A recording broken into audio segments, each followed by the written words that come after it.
Today's travellers, going from Fermanagh's main town, Enniskillen, towards Dublin, will, about 8 miles into their journey, pass through the townland of Macken. They will not notice anything of significance. There is a slight incline with a house on either side of the summit, none of which merits any attention. And 200 years ago, the place had no great significance. The hill, since then reduced by 20th century roadworks, was a little higher and somewhat steeper. There was a small settlement of 7 houses. It was no different from thousands of places across Ireland. Yet, by 1830, the name Macken was known across the land, and the great and the good of the House of Lords in far-off London were becoming familiar with the place, its surroundings, and its people, as they investigated what had happened there on Monday, July 13th, 1829. In March 2025, as one of the series Journeys into the Past, in the community centre in the village of Kinawley, about 3 miles from Macken, I talked about the Macken fight. There were 55 people present.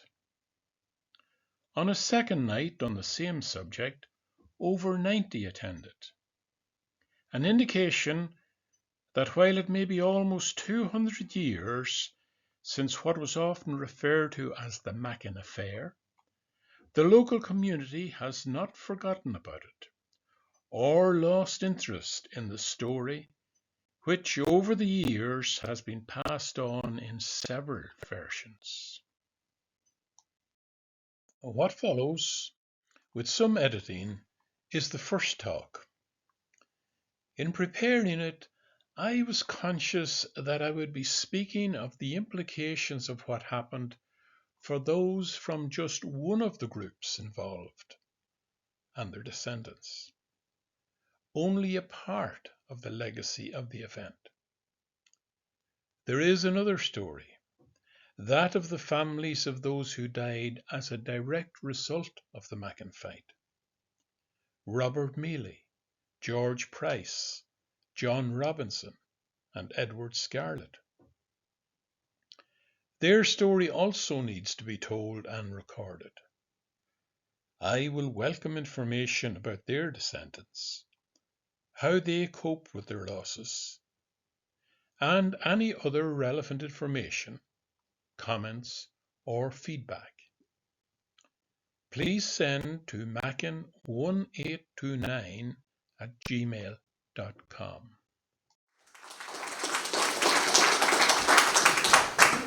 And can I just repeat that it is great to see so many people here. It's wonderful, in fact, to see such an interest in once again dipping into some of the stories from the history of the area.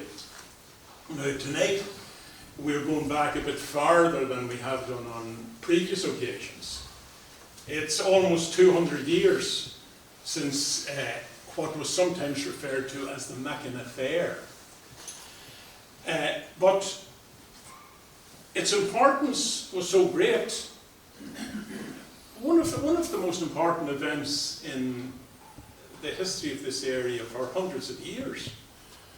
And the significance of it, the consequences for the people involved and for the families of the people involved were so great that it's still very much part of the memory of this area. Now, I'm not going to be talking tonight about the actual fight, or there's at least a full night on that and all the things that happened on the day of the 13th of July and what led up to it, and of course the court case and so on afterwards. My focus tonight will be on what I've called the legacy, some of what happened, and Patrick Maguire was talking about the number of McManuses that are here, and the central part of my talk will be about some McManuses too, indeed. It had a particular significance to people with that name. Many of you will know something about the Macken fight. Some of you will know a lot about it. And as I go through the next hour or so, you know, feel free to throw in, to chip in and add bits of information that will be relevant or of use. And maybe when I finish, we might have a bit of a discussion afterwards in which people could maybe again add to what we know. I said I'm not going to talk about the actual event or what went before it, but I think as way of introduction, in case there are some people here who aren't so much aware, just a few comments. 1829 was just 30 years after the 98 rebellion. Now in those 30 years, the population of Ireland had risen rapidly, and there was probably about 7 million people in Ireland by 1829.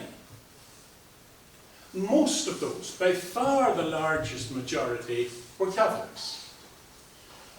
But of course the penal laws, even though they had eased considerably, they hadn't disappeared.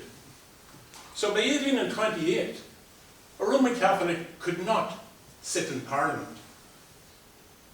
They had been entitled to vote from 1793, but they couldn't take their seats. And then Daniel O'Connell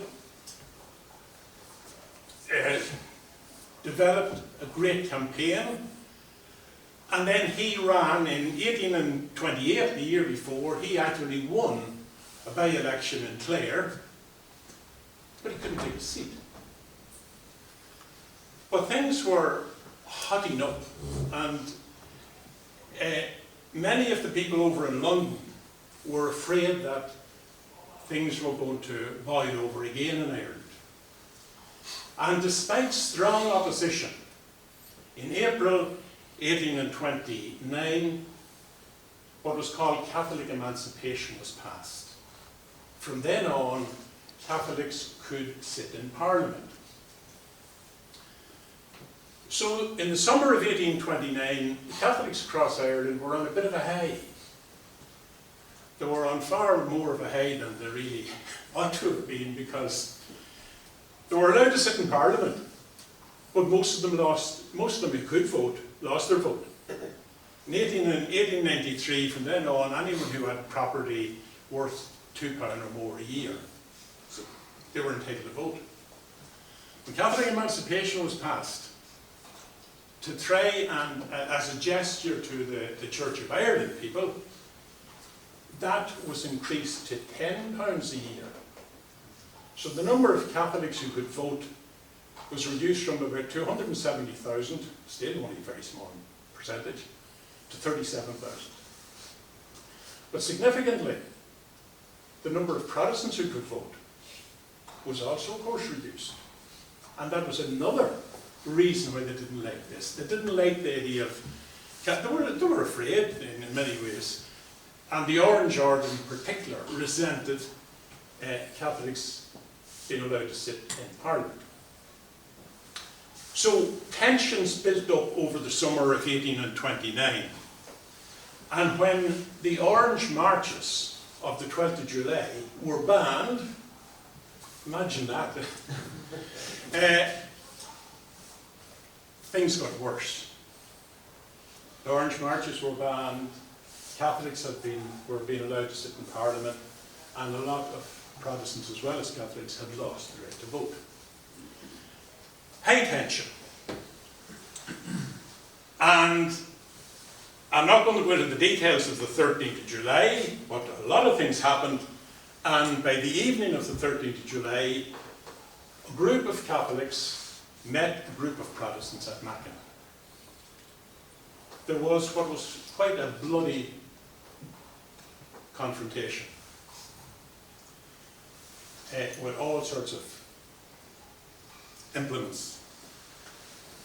A man called Mealy died there, and 3 others died from their wounds within the next few days. All 4 were Protestant. But a lot more were injured, wounded, on both sides.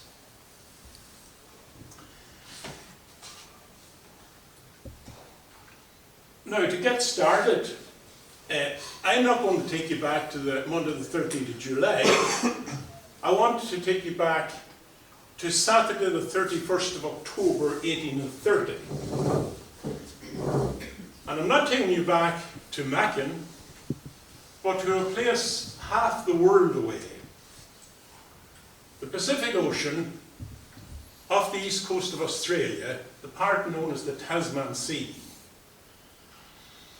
And there's a boat sailing slowly up the coast.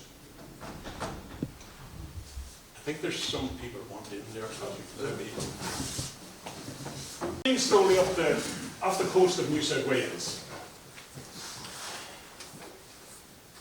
It's the Hercules II. Now, the Hercules II, I can measure this room here last night. The Hercules II was 3 times the length of this room. And at its broadest point, it was about 3 times the width. And on board were close to 300 people. The Hercules, it was privately owned, but it was leased by King George IV. But by the 31st of October, George IV wasn't interested in the Hercules, or indeed in any other ship. He had died on the 26th of July. The Hercules actually was bringing the news to New South Wales. That's how quickly news travelled in those days. No internet. And no doubt when they broke the news to his subjects in New South Wales, one of the first things they would have asked was, well, who's the new ruler? And they might have been surprised, because George had fathered, is said to have fathered up to 36 children. But only one of them was legitimate, and she had died before her father. So when George went off, it was his brother, William, who became William IV. But for the people that we are mainly concerned with, it didn't matter much whether it was George IV or William IV. On board the ship were the captain. He had 38 of a crew. There was a detachment of soldiers, for obvious reasons. And I don't know the exact number, but there would have been at least 30. And there may have been quite a few more. With them were 4 women and 3 children. And then there were 199 others.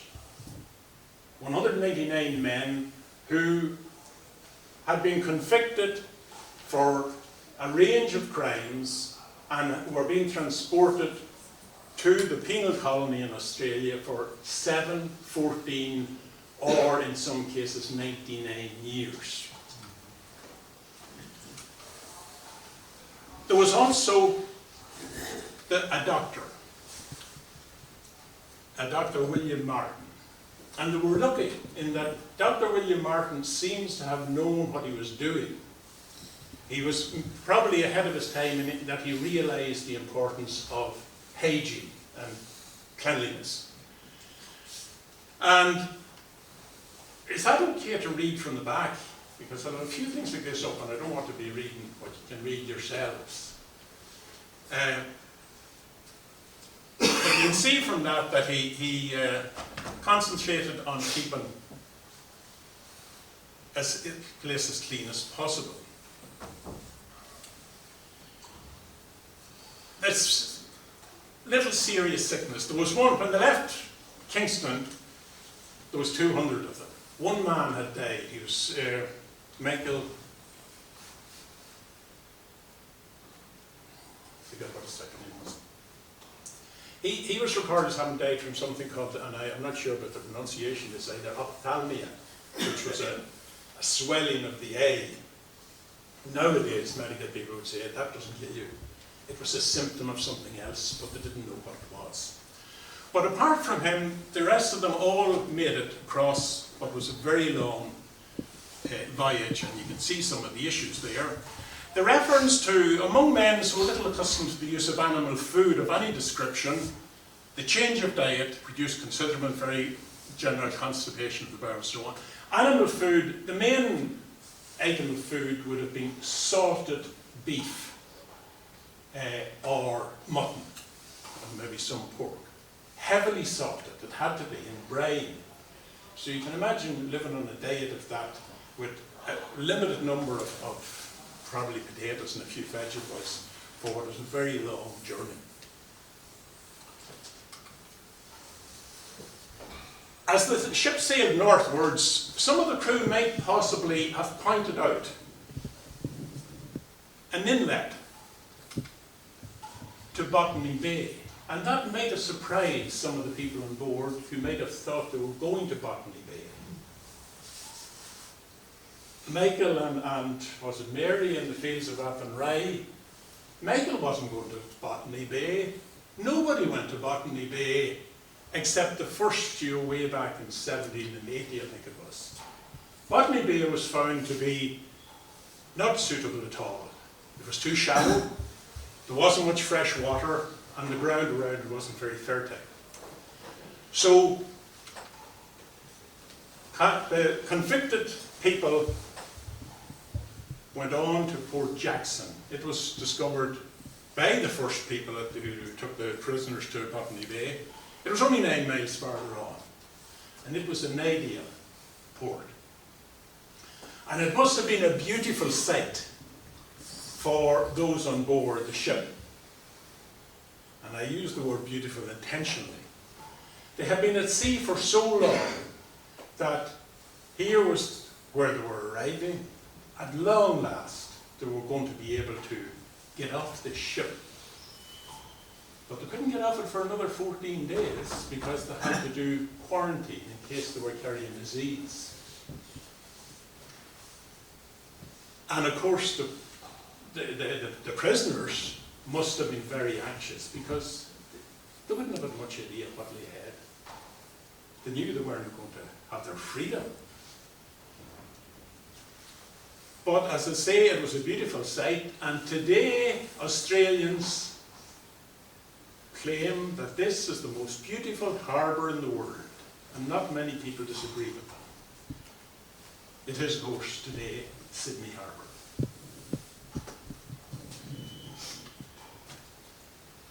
That was the 199 who were on board.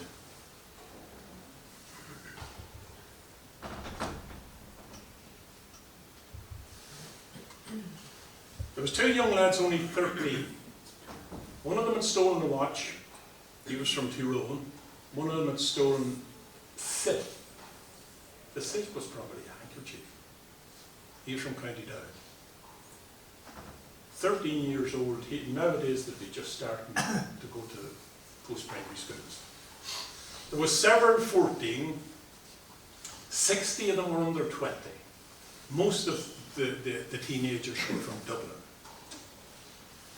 There was about 100 in their 20s, and the remainder was 30 to 70. The 70-year-old actually was from Macken. And then there were, in total there were 30, well I've said 30 plus, there was 31 from Fermanagh. I'll explain why the plus one is there afterwards. Those are the Fermanagh people who were not involved in the Macken fight. There were 3 Cassidy brothers from Bow. They and their father had been convicted for killing a horse. Down at the bottom there you'll see that there's a Felix Monaghan and a James O'Neill for cutting trees. But as often at this time, the crime doesn't really tell the full story. The three Cassidy brothers, their father actually was convicted, but because of his age, they didn't transport him. They claimed innocence, but the horse belonged to a landlord, and they had been evicted, and their land given to somebody else. And when you come down to Felix Monaghan and James O'Neill, they were guilty of cutting young trees belonging to a Colonel Barton. Now I'm not sure, but I think Colonel Barton was over towards Pettigo direction. And they were two of 10 men who were charged with this, but they were only two transported. And when I dug into this a wee bit more, I found that they were cutting the trees with sides and hoops. They were just trees that had been planted, but several acres had been planted. Now, why would they want to get rid of the trees that were planted? They had been evicted. It was their land. They saw it as their land, and here this guy was planting trees on it. Some of the others, Anthony Kelso, he stole a garment worth 10 shillings from a housekeeper of the Brooke family. He got 7 years. And then there was John Maguire, Philip McCarthy, and Bernard McManus. They stole some money from a woman at Callowhill. That's the address given. Callowhill would be Kerry Lynn. And then there's the plus one, David Moore. David Moore's, I feel very sorry for David Moore. He worked for Sanderson, of Castle Sanderson, who was an MP at the time. And he was charged with stealing some timber, probably needed for the fire. And the reason I haven't him included with the others, it was in Cavan, and he was put into jail in Cavan. He and 3 others escaped. They got out over the walls. And David got away. And he got on a ship to America. And he worked so well on the ship that they gave him back the money that he had paid to get across and employed him as a full-time crew member. He stayed on, and the ship came back. And the ship was wrecked off the coast of Cork. David survived, got back onto Irish side, but wanted to go and visit his wife and 4 children at Rosslea. He made it back to Rosslea, was recognised, and here he is again, being sent to Australia. But the people that we're mainly interested in are the Macken prisoners. And I just leave these here for you, a while for you to, if you can see them, Leslie, you probably not in a very good position there. But several of the names you will find familiar. Karen, by the way, is sometimes spelled K-E-R-A-N. In one list that I saw, you know, there are 2 Karens and 1 Karen, but they're all the same family. Art Macaulay. He's the second son of Pat of Frishtin or Trustin.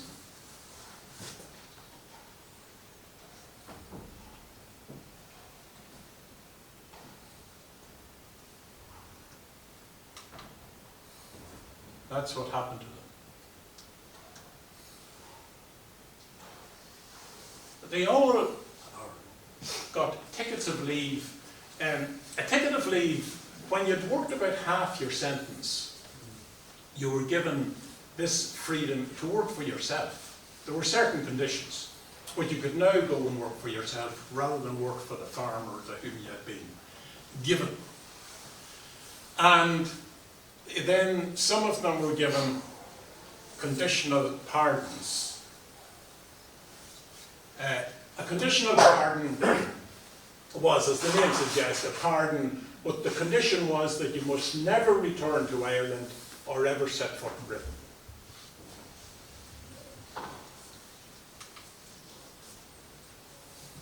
And that's the second group.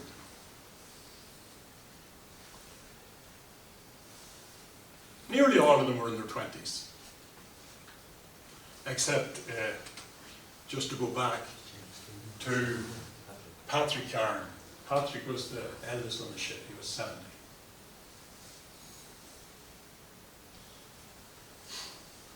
And Owen McConnell, Owen was either 40 or 45 in 1830, so if he, let's say he was 40, he was born in 1790, he didn't die until 1877. 87, at least 87 and possibly 92 years old.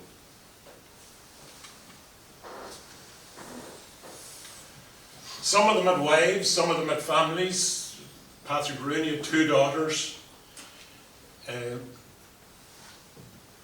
Patrick Montgomery was the son of Thomas and the brother of Nathaniel. And again, they were all got tickets of leave, and most of them then pardoned.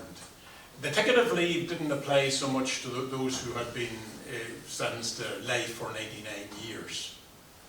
But even those, they were pardoned, maybe earlier than we would think.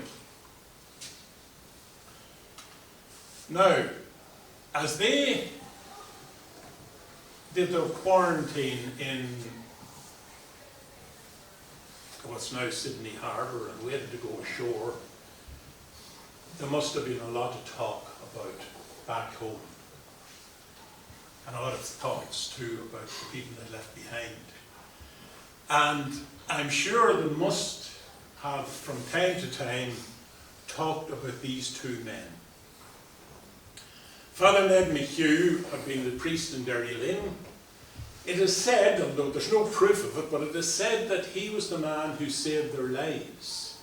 They had all been sentenced to death.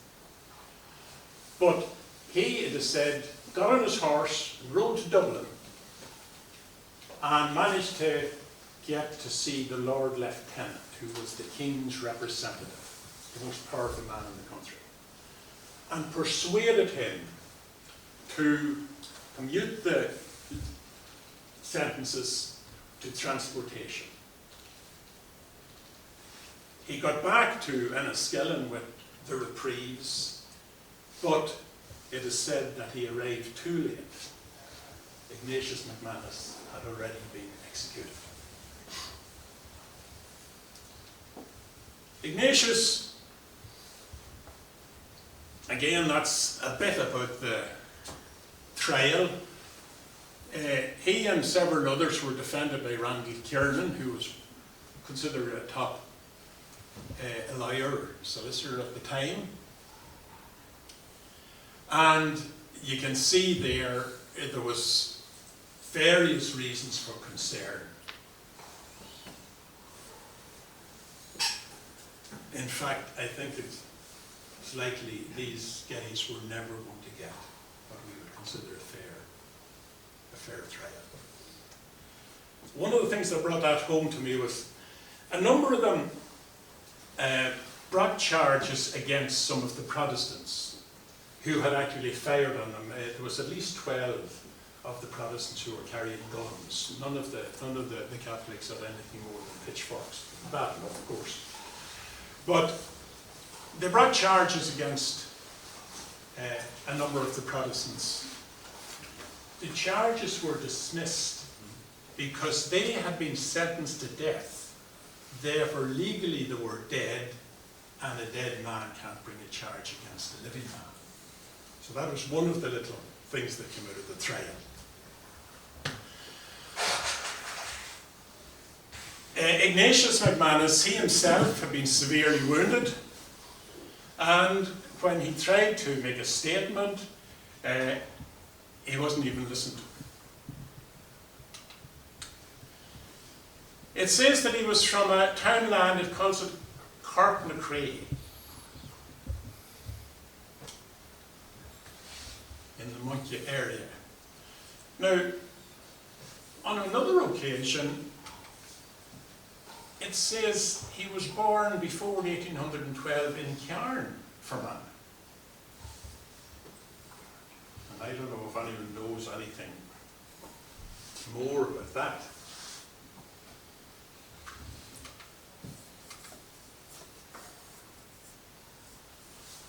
His trial started at 9 o'clock on March the 19th, and it continued until 3 o'clock the following morning.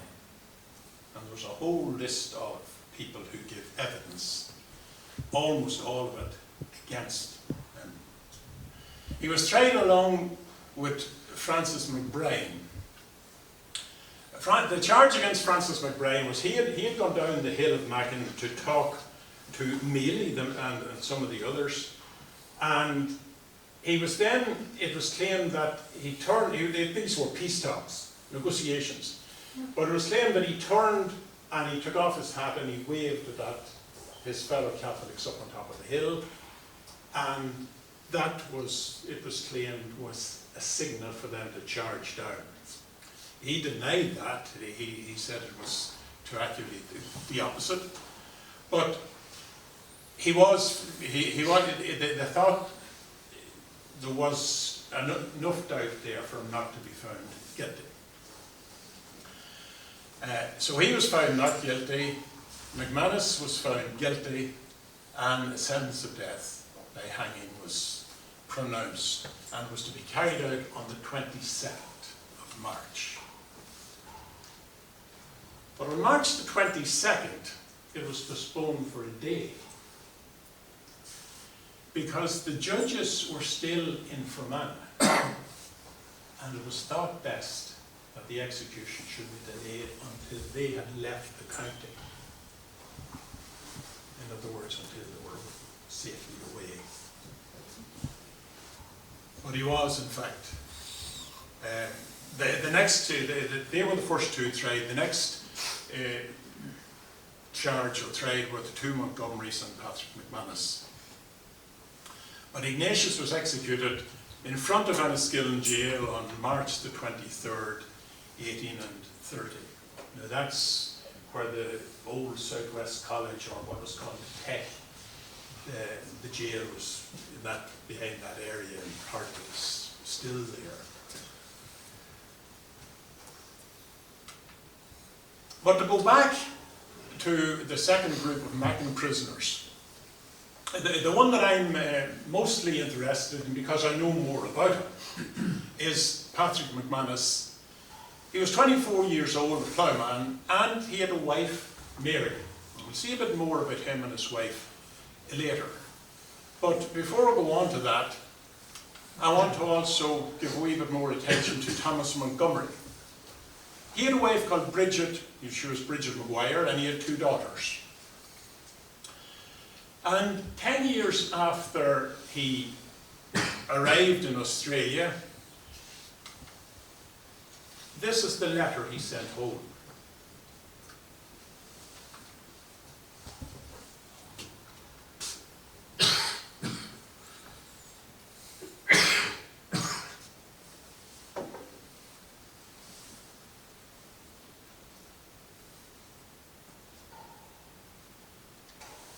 Labourers' wages here are 32 or 34 pounds a year with rations. I didn't do enough research to know just how much that was or how it would compare with what people got here. But I assume it was a lot better than people would have got here in Ireland at the time. And I like the way he signs his letter to his wife, Mr. Montgomery.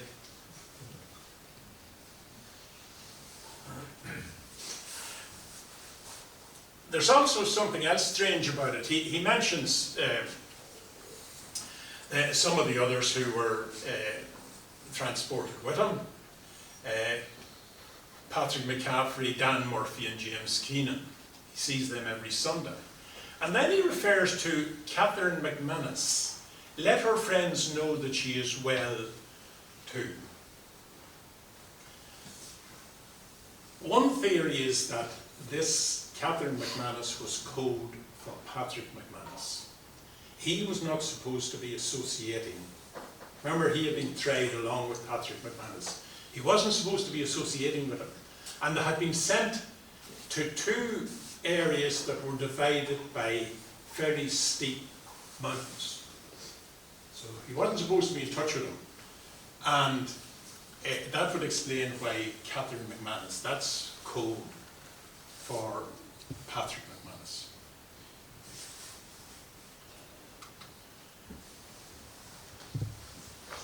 The Irish, we of course tend to think of transportation as being Irish, people convicted in Ireland being sent off.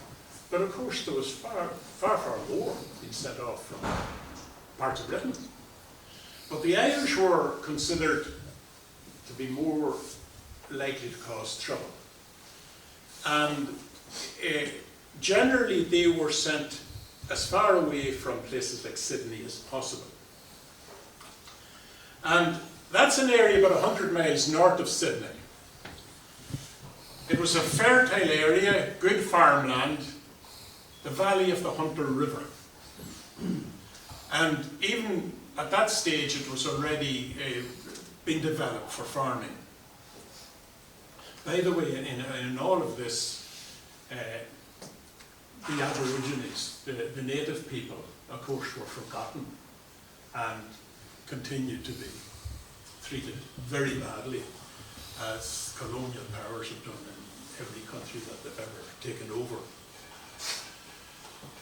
The Hunter Valley,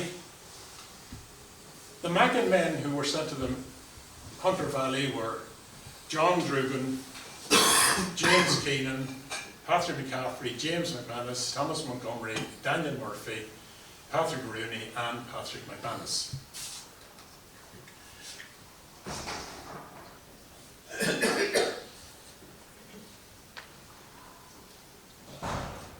Up towards the north of that area, there was a settlement starting to develop, and it grew into the town of Singleton. And it was to be an important part in the story that I'm telling you. So to go back, a bit more detail about Patrick McManus.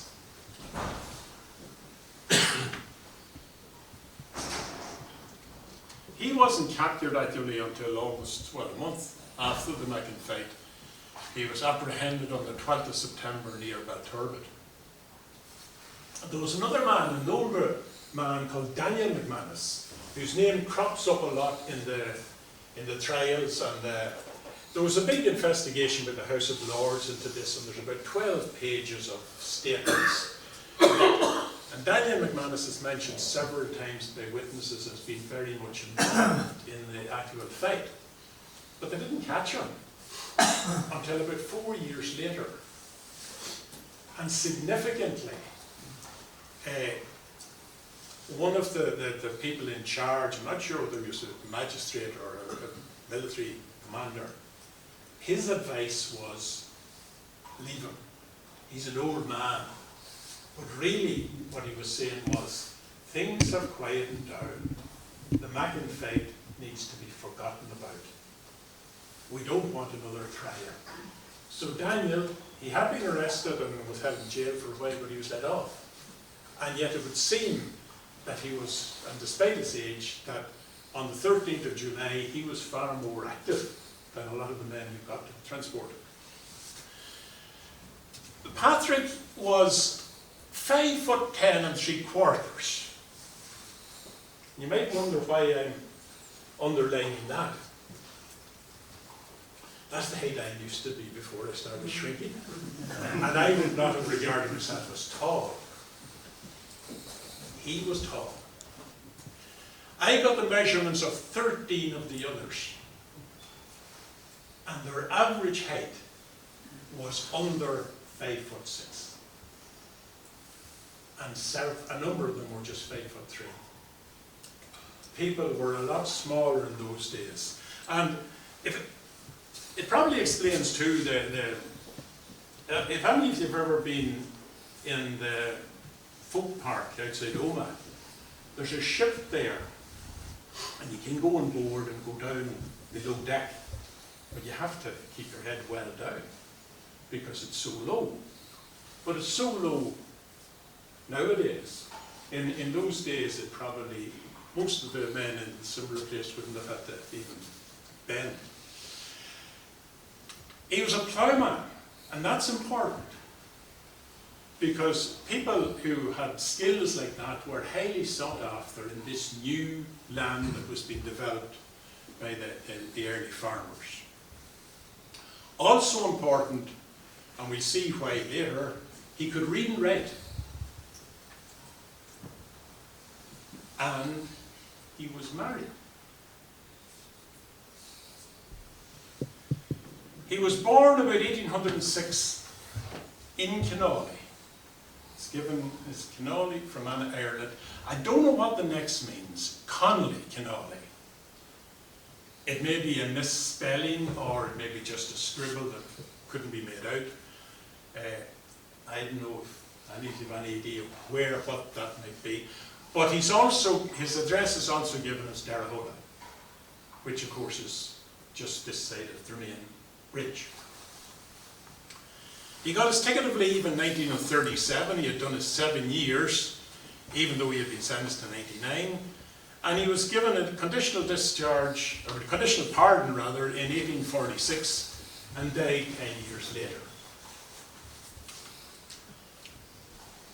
This is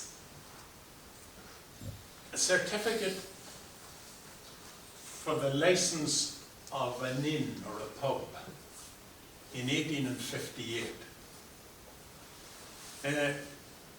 The pub is called the Donnybrook Fair Inn.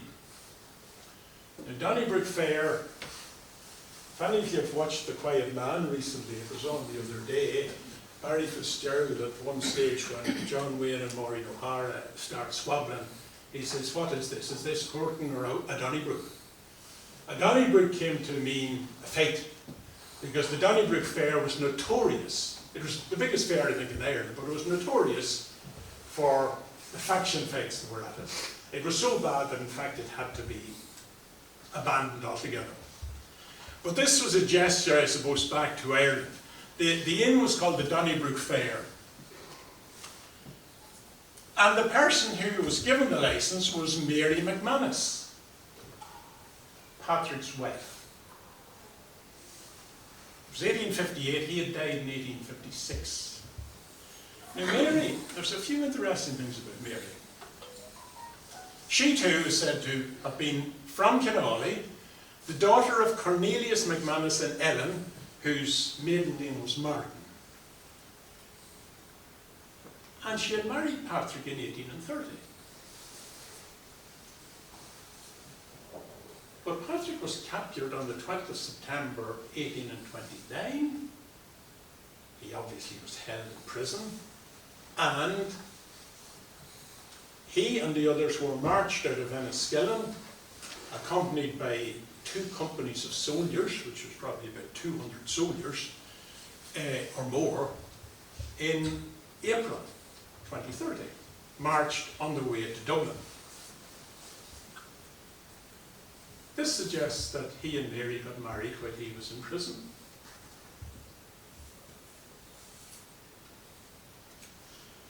But Mary is out there. Mary, and again, you know, the fields of Athenry, Mary who had to live in hope and pray for her love in Botany Bay. Mary didn't wait. She followed him out, and she arrived in the Hunter Valley in 1834 and joined up with her husband, and they went on to have a big family. Mary had to put up £50 as surety, and 2 others, James McManus and Bernard McManus, also backed her up with £50. So who were they? There had been a James McManus on the Hercules along with her husband Patrick, but he had died in 1837. So this isn't the man who went out. And just look at the Donnybrook Fair in a little bit more detail. You can see there that Patrick McManus, he had got his ticket of leave in 1837. He had obviously done well for himself, was well regarded, and she was, because if we go back there, it says, Mary McManus is a person of good fame and reputation and fit and proper to be licensed as aforesaid. So her husband Patrick must have met the same criteria. He was the licensee in 1852 and continued there until his death in 1856, and then she becomes the person in charge until she dies, well, until 1858. Then John Burke takes over, but John Burke was her son-in-law. And then her son, the following year, has the license. I don't know who William Anderson was. I'm not aware of any family connection there. So he's there for a year. They've changed the name first to the White Horse Inn and then the Rising Sun. And then George Freeman Jr. He takes over, and George is another son-in-law of Mary's and Patrick's. And the interesting thing is that George was a Presbyterian. And he didn't marry until after Mary had died. And the theory in the family was that she wouldn't have approved. So her daughter waited until she could marry George without any family troubles. But there was Bernard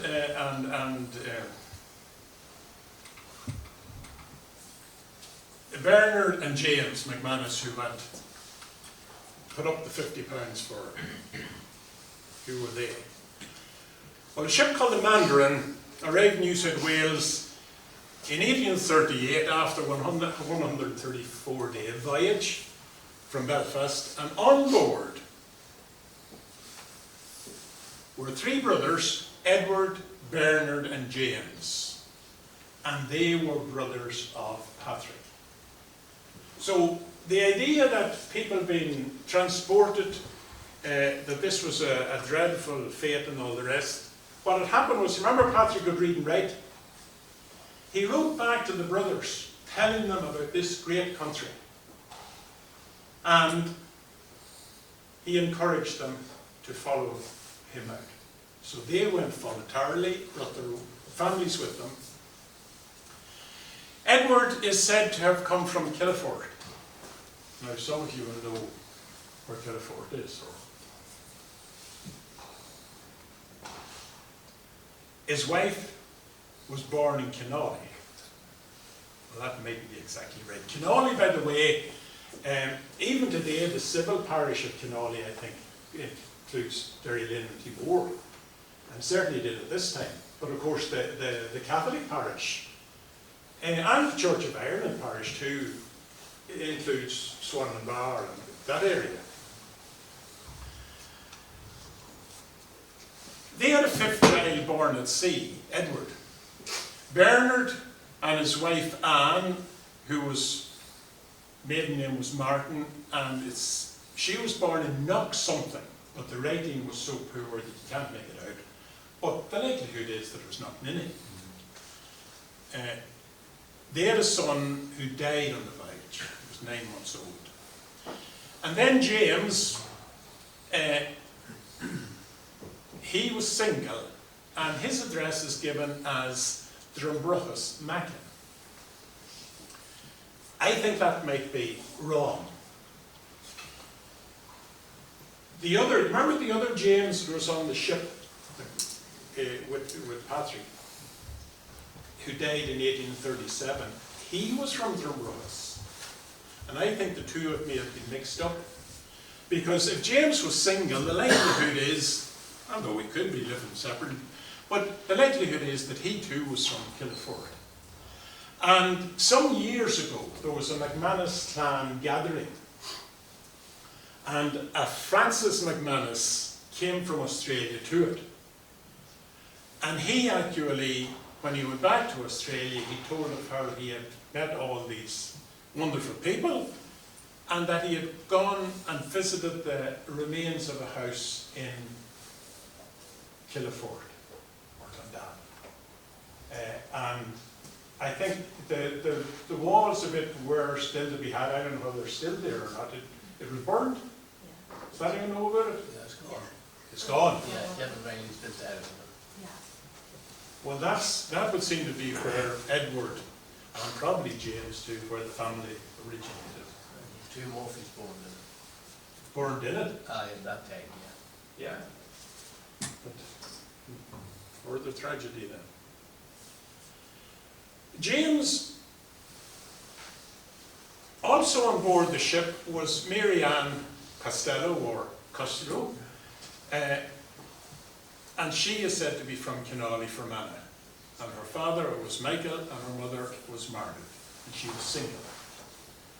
So you had two people who were single and came from the same neck of the woods, and possibly maybe the same townland. Shortly after just before I go on to that, there's a bit more information given about Margaret. She's described as a dairymaid, and her birthplace is given as Templeport, County Fermanagh, which again is obviously somebody got something a wee bit wrong there. James and Mary Ann married shortly after they arrived in Australia. Mary Ann was a dressmaker, which again would have been something very useful in the new land. Both of them were described as strong and healthy, and to prove that, they went on to have, I think it's 11 children there.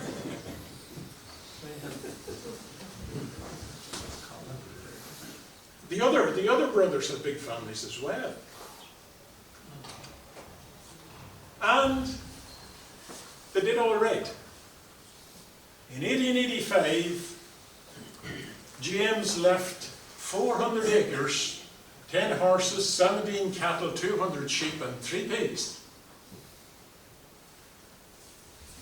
And the name he and his brothers gave to their holding is interesting. They called it Bellade, which of course is the Ballymacmanus. So while they had gone off to this new land, like all emigrants, there was still that hankering back to their young days and their home. Now, the brothers didn't all do well. This might be a bit harder to read because it's from a newspaper, but if you can read it, well, I'll leave you to try and... Can you read that at the back?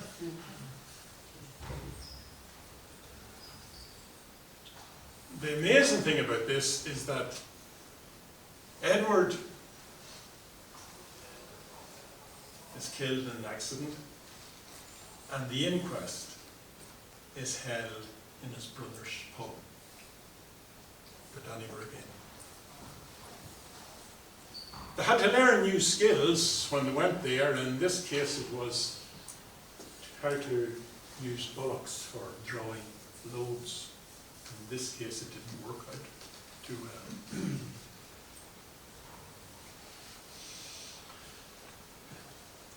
There was one bit of interesting information which I haven't included there, but it's possible that some of the loads that he and his son were transporting were for a family who had a business in Singleton,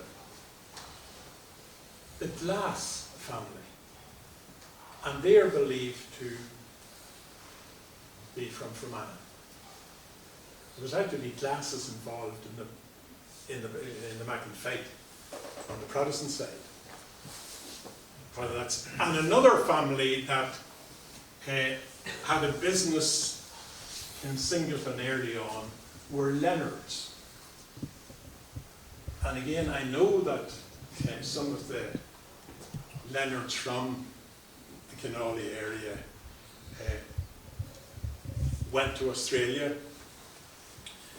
There's a story about several years ago, there was a man, a priest, Hugh Leonard, came to Fermanagh looking to trace his family.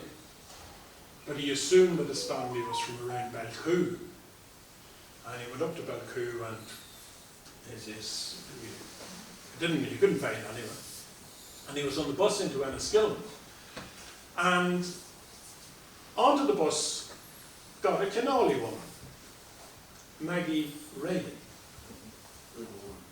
from Granby, who was married to McGovern with Mulligan. She got on, she got talking to her, and he mentioned who he was, and she said, "You're in the wrong place, you need to go to Kinawley." And he went to Kinawley and he found the Leonards, that they were his cousins.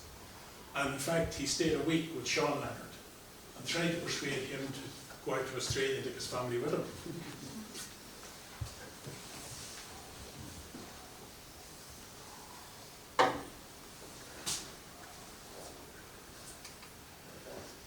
That's the headstone in Singleton, or Darlington. It's now a suburb of Singleton. It's Darlington that Patrick and Mary had their inn. And that's another interesting little bit of information there.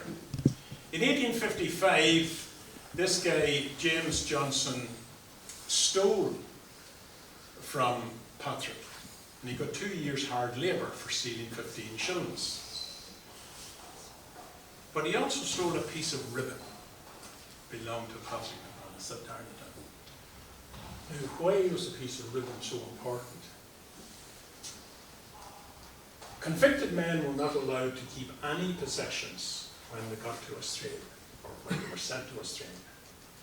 Somehow or other, Patrick had concealed a piece of ribbon and had kept it with him all through his years and all through the voyage. And this is why it was so important, and it was so essential for him to get it back. I don't know whether it was a green ribbon or what it was, but it had a significance for him. That's a photograph from 1920. The shy man looking away from the camera is the son of Bernard McManus. And those are 3 of his children. And one of them's reading a book, and I think there's a book on the other. I think that's maybe intentional to show that well, reading and writing was now part of the family. And in fact, that is Bernard's grandson. He was born in 1879. He was the first member of the family to get 3rd level education. He became principal of a number of schools. Not all of them did that well. When Patrick and Mary died, they had the inn and they had 100 acres of good land around it. They left their family well off. But their youngest son, Charlie, he was only 10 when his father died, 16 when his mother died, and he got into their own kind of company. He started running around with a couple of brothers called Daltons. Sounds a bit like American West outlaws, the Dalton gang. But the result was that he was in and out of jail quite a lot during his life. And that's one of the jail photographs of Charlie, the youngest. When I was back at this list, Art Macaulay had WB after his name. WB indicates that he was suspected of being a white boy. Now, white boys, that was a name given to secret organisations which had been all through the 18th century. I think they had originally started down in Tipperary. They got the name because they went out at night to literally terrorise people The people that were mainly aimed at were landlords who were evicting people, people who were taking land from which people had been evicted, also clergymen who, the Church of Ireland of course expected everyone and insisted that everyone paid tithes to them. It didn't matter what your religion was, you had to pay your tithe to the Church of Ireland.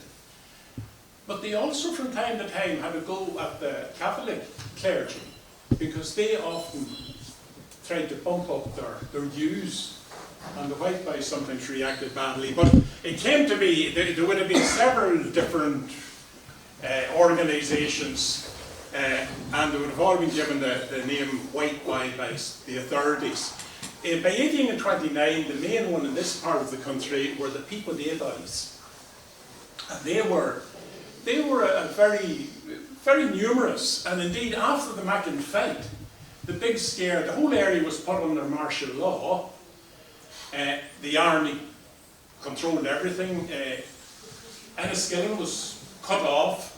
There was no supplies got into it for a long time, because there was a rumour that thousands of People Day Boys had assembled on Bin Mountain, and they were expecting a full-scale onslaught on Enniskillen and the whole area. Now, it was misinformation, and misinformation is nothing new, but it's interesting that Art Macaulay was suspected of being a white boy, and going back to the Cassidys, one of those, I think it was Edward, he was suspected of being, he was given the term captain. He was suspected of being a leader of the People Day Boys. And some of you might have heard the story about Noon's Hole and a man that was thrown into a hole way over a bow. This was around the same time, and it was believed that Edward Cassidy may have been the Captain Rock who sent threatening messages to people. That in his role as a People Day Boy, he was this man called Captain Rock. Now, whether that's true or not, I don't know. But again, it gives you an idea of what society was like at the time and all the tensions and fears that existed.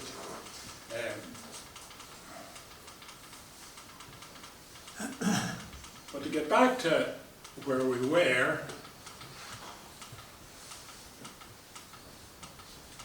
I think this is where we left off. This is a little bit from some of the descendants of the McManuses in Australia.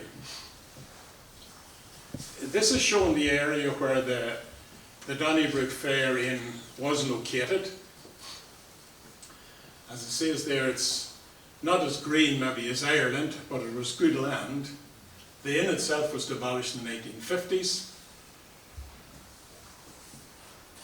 And as well as the inn, they owned the whole 100 acres surrounding it. And the land around the river is very rich even to this day.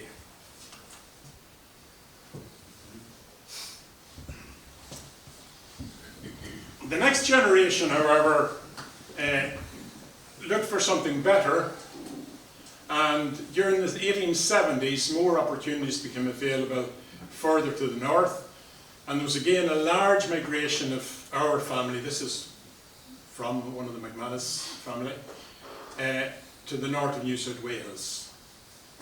A lot of the McManus people moved there around the town of Bingara. Many McManuses still live in that Bingara area. So they were doing well. What was happening back in Ireland?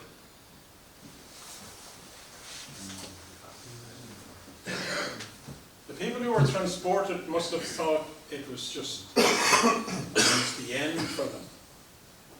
Yet by the 1840s, they had all been given their tickets of leave or their pardons. They were now farming for themselves, doing well. Back in Ireland, people were starving. So it's funny the way things can work out. And the famine, of course, would have been felt not so much maybe in the lower lands of Fermanagh as elsewhere, but up in Glangevlin. This is a quotation I've used before here, we're talking about something else. It's from Eddie Anderson. And Eddie would have spent a lot of time talking to the older people in Glangevlin and recording what they remembered and said about. And Derry Lahan, many of the descendants of refugees from Macken County Fermanagh who went under banishment into this wild place to escape arrest and transportation after the terrible affair known as the Macken fight.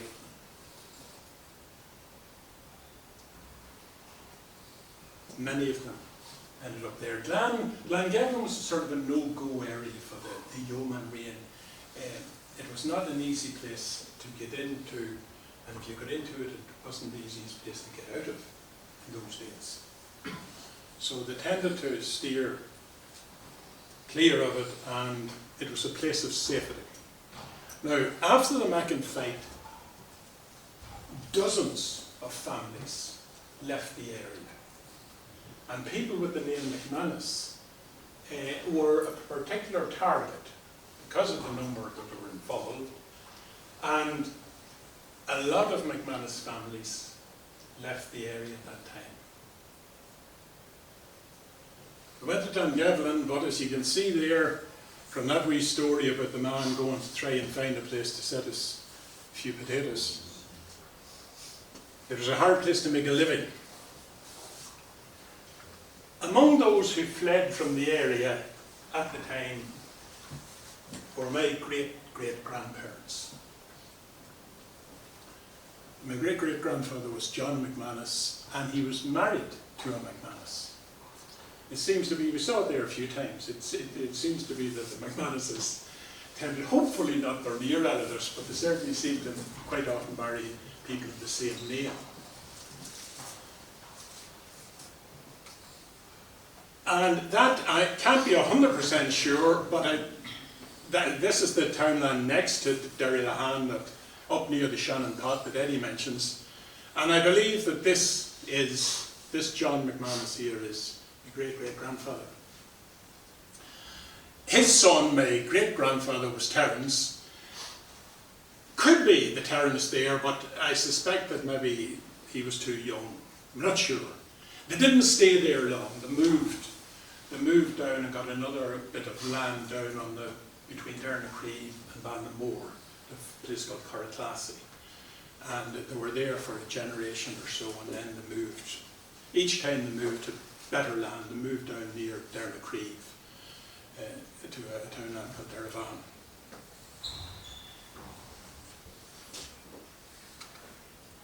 This is from the tide. Remember I mentioned that everyone had to pay money to the Church of Ireland?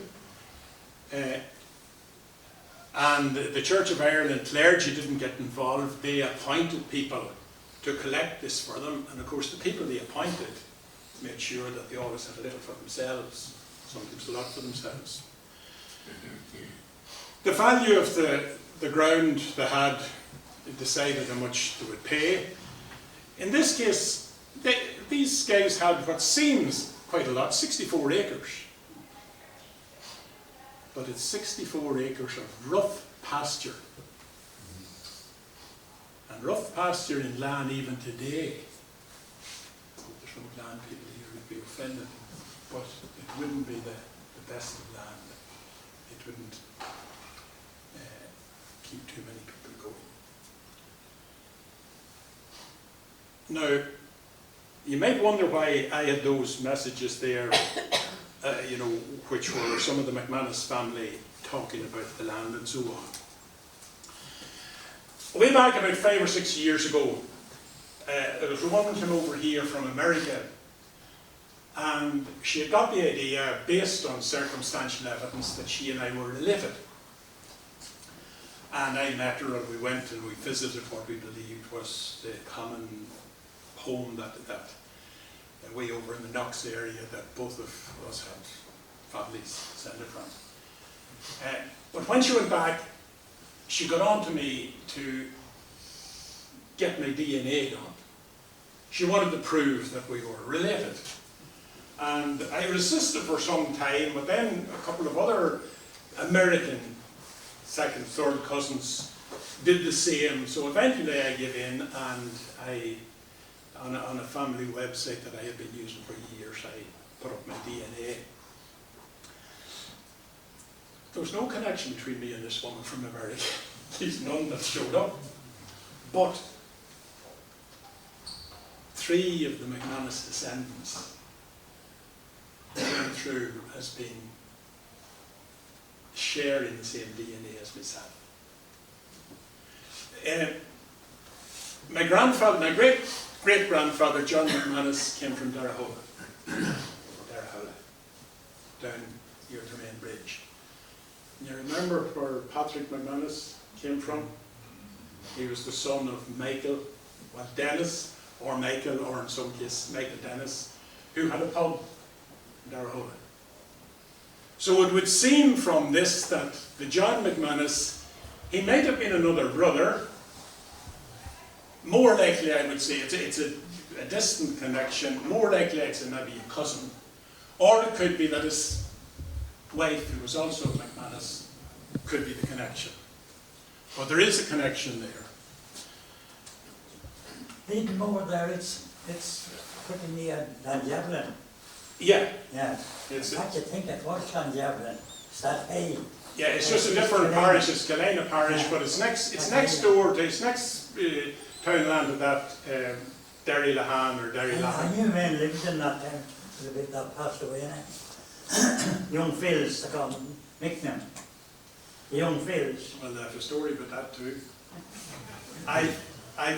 Last Christmas, I had one of the young Phils who lives about in County Down somewhere, was on to me Yeah. because of his interest in the Macken fight. Yeah. The same connection. It's amazing the way these things spread and the connections that crop up. Those young Phil and the big Phils, or those two, I think. Anyhow, here we are, back to the McManus brothers.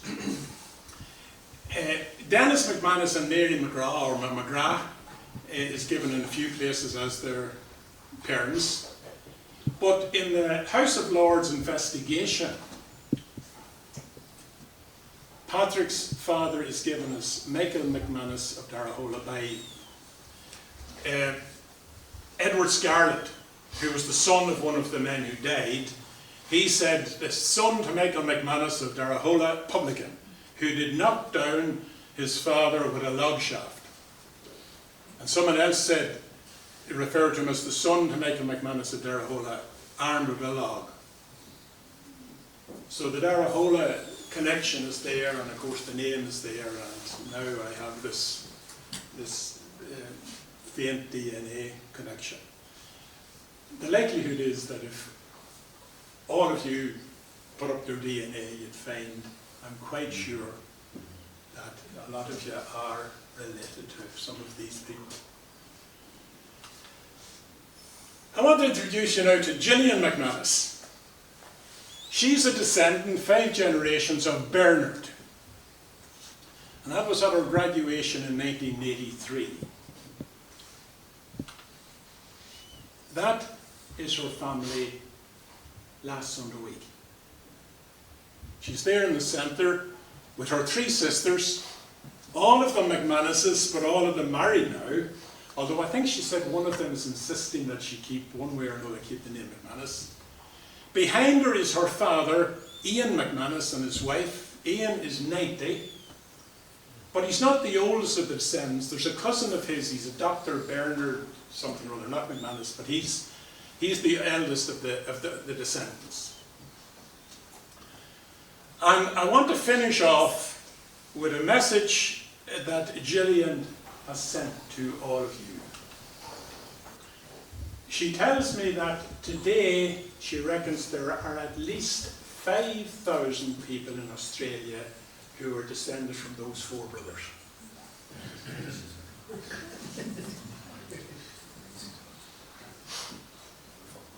And of course, as she says, had it not been for Macken, none of them would exist.